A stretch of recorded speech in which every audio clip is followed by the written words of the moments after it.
خطوة مستفزة جديدة من الرئيس الجزائري اتجاه المغرب. شاهد بالفيديو والصور. خطوة مستفزة جديدة من الرئيس الجزائري عبد المجيد تبون اتجاه المغرب، وفي التفاصيل.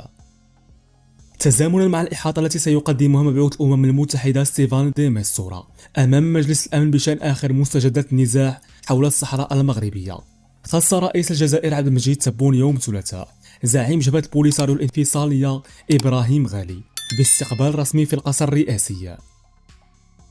وتعتبر هذه الخطوة الجديدة من رئيس دولة جارة للمملكة المغربية تأكيدا على عدائه المتواصل للمغرب، وترسل رسالة تفيد أن النظام الجزائري يواصل دعم الانفصال ويبقى مصرا على استفزازه للمغرب الذي ردوا بحكمة على التحديات المستمرة من حكام المرادية.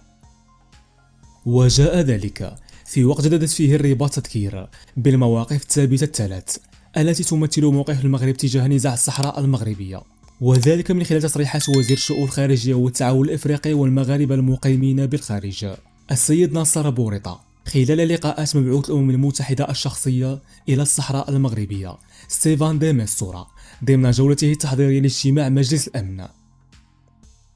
وأكد ناصر بوريطة أن أولى هذه المواقف تقتضي عدم وجود عملية سياسية خارج إطار الموائد المستديرة التي حددتها الأمم المتحدة بمشاركة كاملة من الجزائر، بينما يشير الموقف الثاني إلى عدم وجود حل خارج إطار المبادرة المغربية للحكم الذاتي، فيما شدد الموقف الثالث على عدم وجود عملية سياسية جدية في ظل انتهاك يومي لوقف إطلاق النار من قبل ميليشيات البوليساريو.